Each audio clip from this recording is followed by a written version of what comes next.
लखनऊ शहर की पुरानी गलियों में एक मकान था जहां राजेश और सीमा रहते थे। दोनों की शादी को 10 साल हो चुके थे। राजेश एक सरकारी दफ्तर में बाबू की नौकरी करता था और सीमा गृहिणी थी।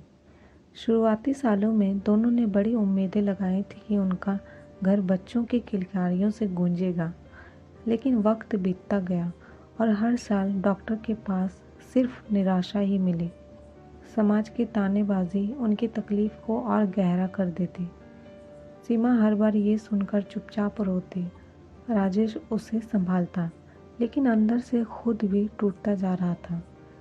एक रात राजेश ने सीमा से कहा, सीमा, अगर भगवान ने हमें संतान नहीं दी तो क्या हम किसी ऐसे बच्चे को माँ बाप नहीं बन सकते जिसे माँ बाप की ज़रूरत हो?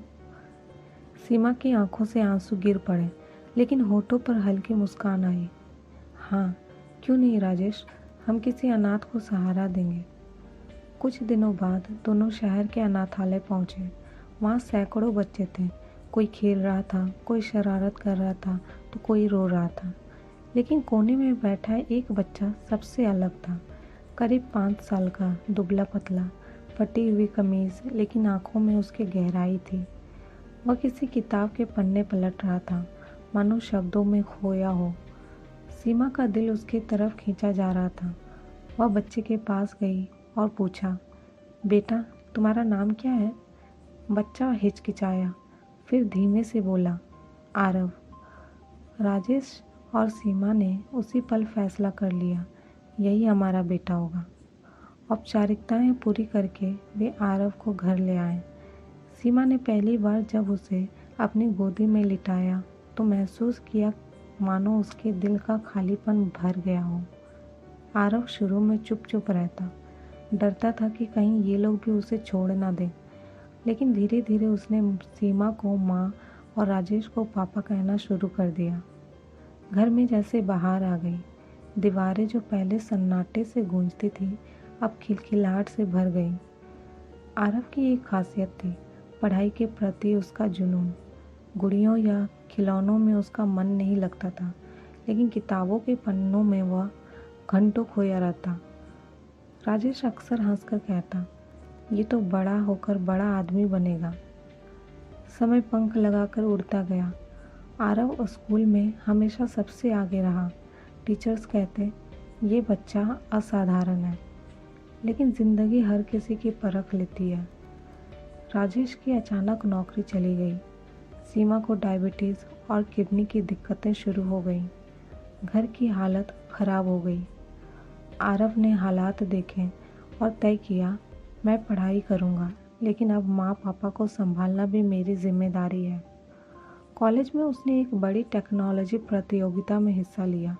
सैकड़ों छात्रों में वह अव्वल आया। उसे न सिर्फ स्कॉलरशिप मिली, बल्कि विदेश की नामी कंपनी से नौकरी का ऑफ़र भी मिला। उसकी मेहनत से घर की तंगी धीरे धीरे कम होने लगी। लेकिन तभी एक ऐसी सच्चाई सामने आई जिसने सीमा और राजेश को भीतर तक हिला दिया। एक दिन सीमा के पास पुराने अनाथालय से फ़ोन आया। फ़ोन पर अधीक्षिका ने भावुक आवाज़ में कहा, मैडम, आज हमें एक पुरानी फाइल मिली है। आरव कोई साधारण बच्चा नहीं है। वह कभी इस शहर के बड़े अफसर का बेटा था। उनके परिवार पर अचानक हमला हुआ था। उस वक्त उसकी माँ ने अंतिम क्षणों में उसे हमारे पास छोड़ दिया और फिर सब कुछ गुप्त रख दिया गया।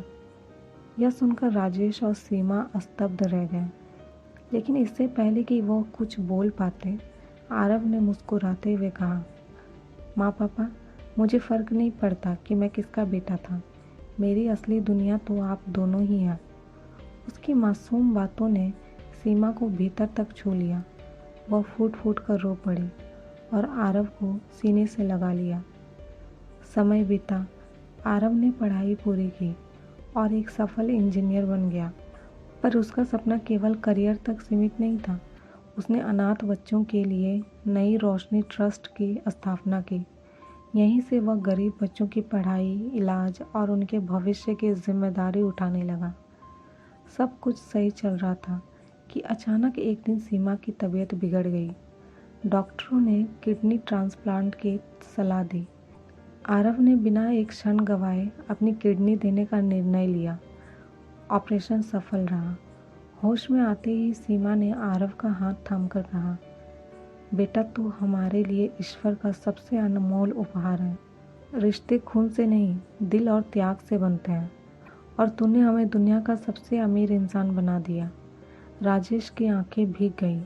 उन्होंने मन ही मन कहा, हमने कभी सोचा था कि हम एक बच्चे का सहारा बनेंगे, पर वास्तव में वही हमारी पूरी जिंदगी का सहारा बन गया।